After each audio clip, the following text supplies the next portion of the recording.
I thought I'd spend the next 20 minutes trying to bring to life some of the things I've learned, partly from running Octopus Money, which is on a mission to give everyone access to financial advice, regardless of wealth level, but also from my life before Octopus, where I set up a challenger bank and spent lots of time in that incredible fintech ecosystem of the last decade, when I think I learned more about how you make change happen, how you improve consumer outcomes, how you actually deliver something that people haven't seen before than at any other point in my career.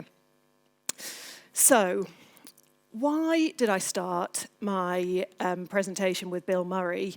When actually, whenever I am speaking at conferences at the moment, I spend my whole time talking about how the world is changing, how every time I open the paper and I read something that, 10 years ago I'd have expected to be written by a satirist and now it's real life, you think the world is changing so rapidly that the businesses that are going to be successful are defined, in my view, by one thing, and that's their agility. It's the extent to which they can change as quickly as the world around them. And I think that's what's going to define success over the next decade of businesses.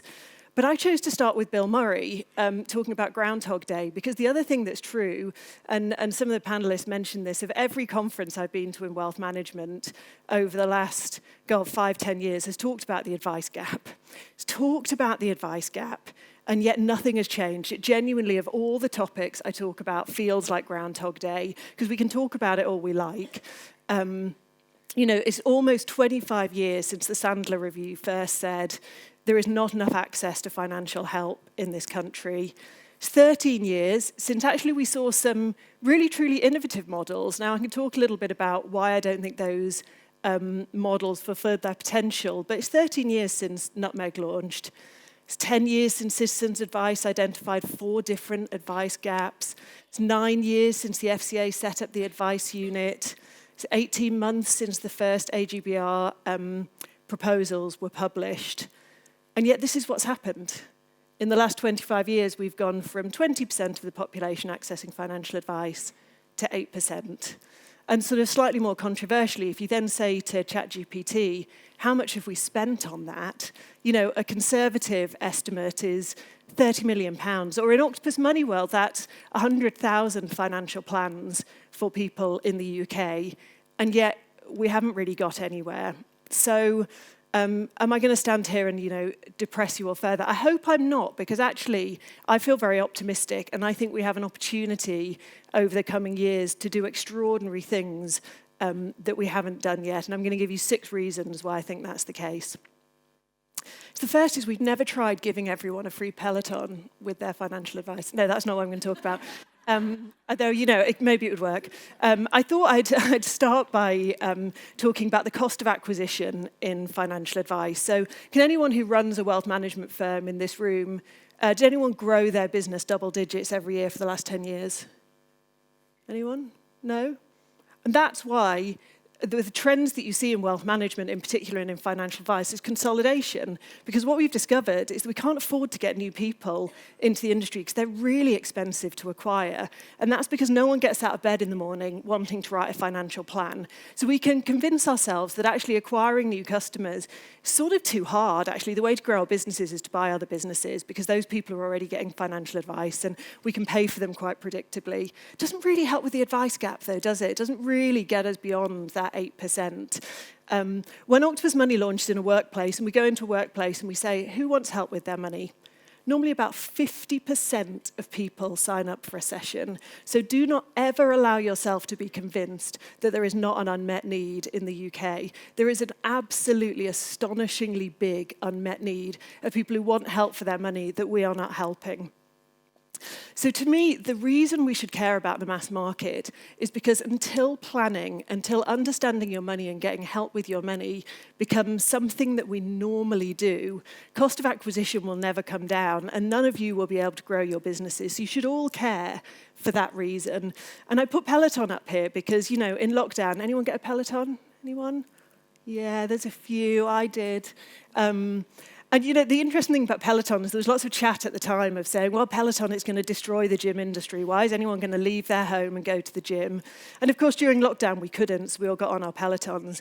Fast forward to post-COVID, there are more gym members now than there were before that happened. And that's because people got used to exercising in a different way. They wanted to go to a spin class. They wanted to go to an exercise class. So if you make something more widely applicable, I'm not, by the way, saying that Peloton is accessible to the mass market. It clearly is at a price point that isn't. But if you make it more accessible to people that perhaps wouldn't have considered that before, then actually everyone gets the benefit of that. The gyms get the benefit as well as the Peloton creators. Second point I want to talk about, which we've touched upon, is that I think over the last 10, 20 years in financial services, we've sometimes fallen into the trap of making digital the point rather than customer the point. So this, to me, is the reason that robo-advice didn't work. All the VCs at that time wanted to invest in pure digital models because they looked at them and they're like, well, they're infinitely scalable. If you're going to solve a mass market problem, you need a model that's infinitely scalable. And so you came up with all these pure digital models.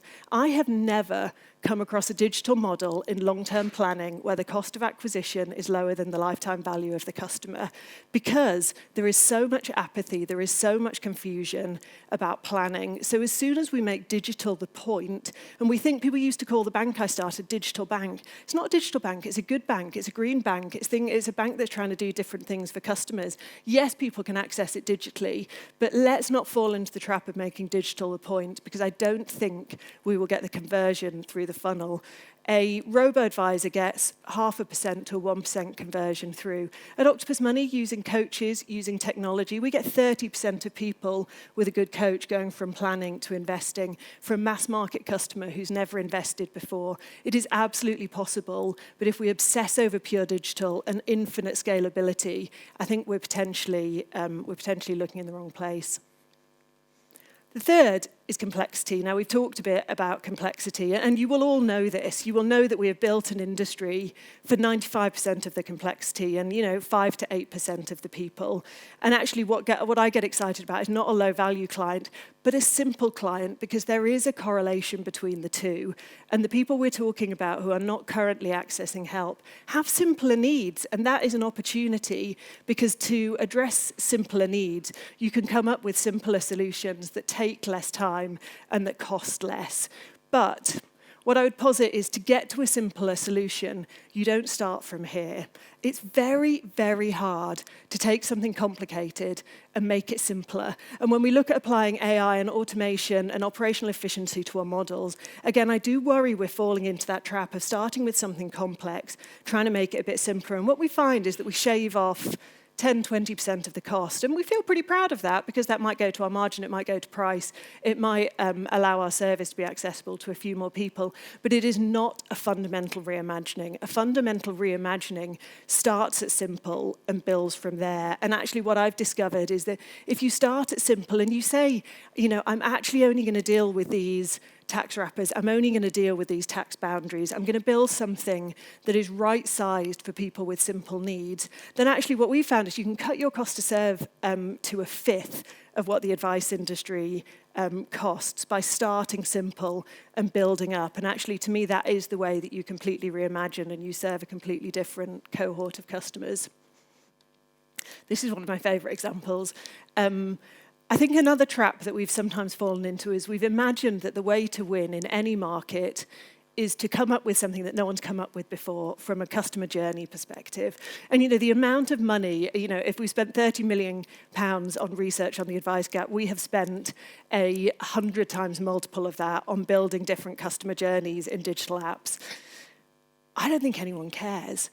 So this was one of my favorite stories from when I worked in banking, was back in the day. I hope this is true. Someone told me this story. I hope it's true. HSBC and First Direct both had a banking app in the really early days, and because they were both owned by HSBC, the banking app was actually the same. One was black, one was red. Same functionality, looked pretty similar.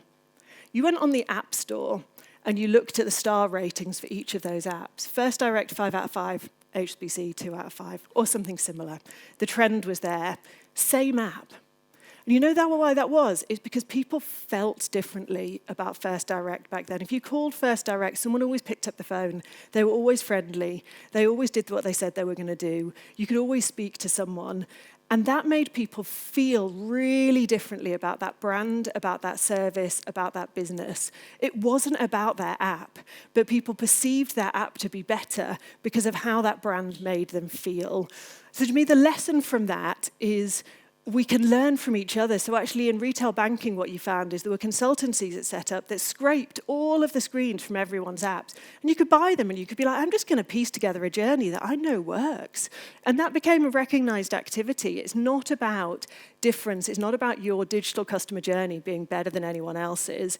It's about how you make people feel. And that's a huge opportunity because it means that everyone in this room who provides digital services, you can buy the same app as the person next to you. And as long as you're making your customers feel different, they will still feel differently about you from the person that has exactly the same digital journey. And I think that's maybe one of the slightly more controversial ones. I'd be interested to know if people agree. But it's definitely one of the things that I've recognized, and that cuts the cost for everyone. So we've talked about this, the size of the addressable market. This was my best guess at how many people in the UK have £50,000 to invest, including their pension, when they get to about 35 to 45. It is a gigantic market. It is 5 times the market that we're addressing at the moment. But to pick up on something that came up on the panel is this will never be a sustainable solution unless we recognise it as a commercial opportunity. So certainly what we're starting to prove in Octopus Money is we can serve someone with £50,000 to invest profitably. I can do that. And so if I can do that, why wouldn't I go after that market that is 5 times the market I'm currently playing in? No one is expecting you to solve the advice gap as a charitable activity. Everyone is expecting you to see the absolutely gigantic business opportunity that represents. And I think that's the opportunity for us. We've talked about cost of acquisition. I haven't even factored that in. I'm simply looking at the revenue from a customer versus the cost to serve. But once you start to recognize it as a commercial opportunity, then you get innovation, you get big businesses starting to wonder how they can address this need. And we can start to convince ourselves that yes, absolutely, we need a huge number of different models if we're going to crack this problem. But let's not convince ourselves that building an individualized plan with a personalized recommendation for someone in the mass market is not possible. It is possible. If I've learned anything, it's that the closer you can get to telling someone what they should do based on their personal situation, the more likely they are to take action. So I think there is a massive opportunity. And then the final one is the problem that we've talked about. It's the problem in this room. It's the problem of the financial advisor and that there just aren't enough of you. So as long as we are an industry relying on financial advisors to give financial advice, it's going to take a generation to solve the problem because it takes a long time to train an advisor. It takes a long time to develop the experience to do it well. But if you remember that complexity chart, what a financial advisor does is it serves that peak of complexity, not everyone else who have much simpler needs. So to me, actually, when I think about what should the person do, the person should elicit comments like these, that every time I read them and I read everything that our customers post on our Slack channel, how often do you, in any industry, get someone welling up with tears after they've interacted with your service? That is the power of the human.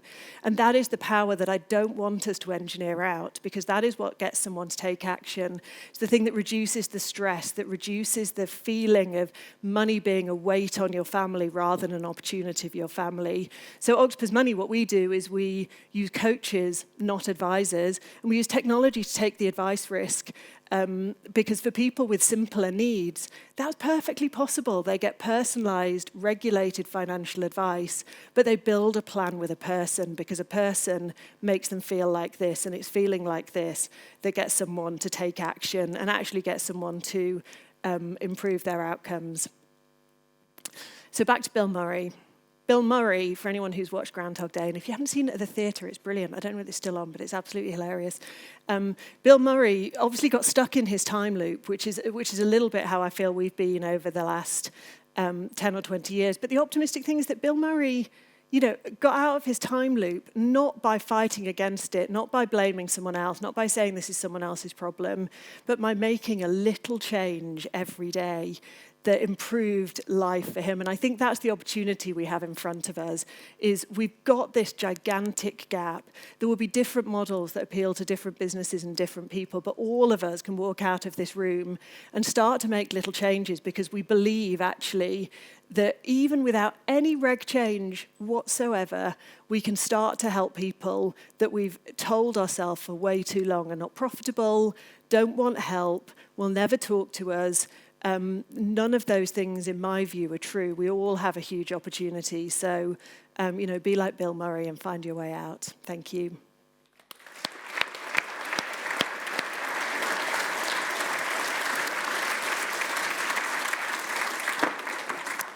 You can see why I invited Ruth back, can't you? Thank you. Thank you. Questions. We've lost our clock. I think we have 3 minutes for questions.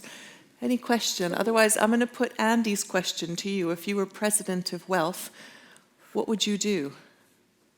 What would I do? I would try and attract a next generation of talent into our industry, but by laying out jobs that feel different. So someone actually got it spot on for me on the panel, which is they said, people don't want to be a financial advisor because they don't want to sell. And I think that, unfortunately, is the perception that our industry has. And lots of people don't want to do that. But actually, to me, it being a financial planner, whether you're a coach, whether you're an advisor, whatever your level of qualification is about connection. It's about building relationships. And to me, it's a career that should appeal to a huge swathe of the population. We actually only accept 5% of the coaches that apply to work with us, because we get so many people wanting to do it as a career. They might be early in their career, they might be career changers, they might be retired financial advisors. But to me, if we can reimagine the jobs in our industry, then that challenge we've got, which is that the number of financial advisors just isn't sufficient to serve everyone that needs help. We can get past that by creating roles that are not about sales, because they're not. They're about helping people, they're about connection, they're about making people well up with tears. And show me many people who don't want a job that allows them to have that much impact on the people around them. That's what I do. Fantastic. Any questions for Ruth? There's one up here. I can't even see it. We pass the microphone that way? I don't know where the question is. Oh, there it is. Perfect. Whoa, heads up. There is a hard center in there, so do be careful. Oh, well done. Hello, my name is Shivan, and I'm currently a GCSE student, so I'm a mentee from Urban Synergy.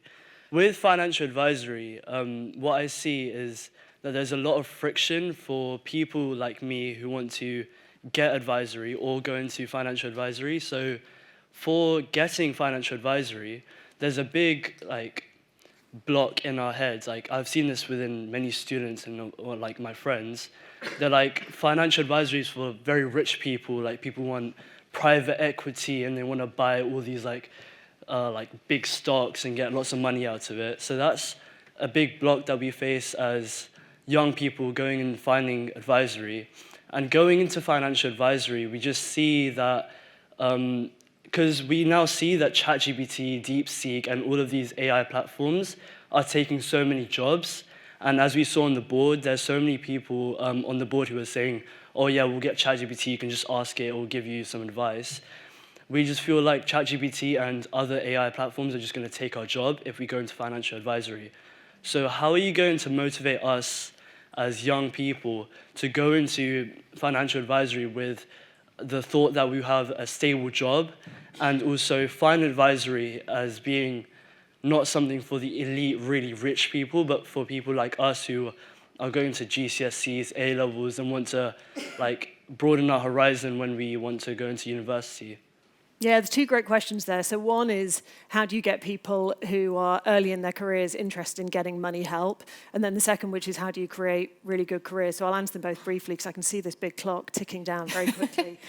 So how do you get people interested in money help is, I think you call it money help, not financial advice. You stop using the word wealth, you stop talking about pensions, you stop talking about retirement, because they feel completely irrelevant to someone when they're starting their career.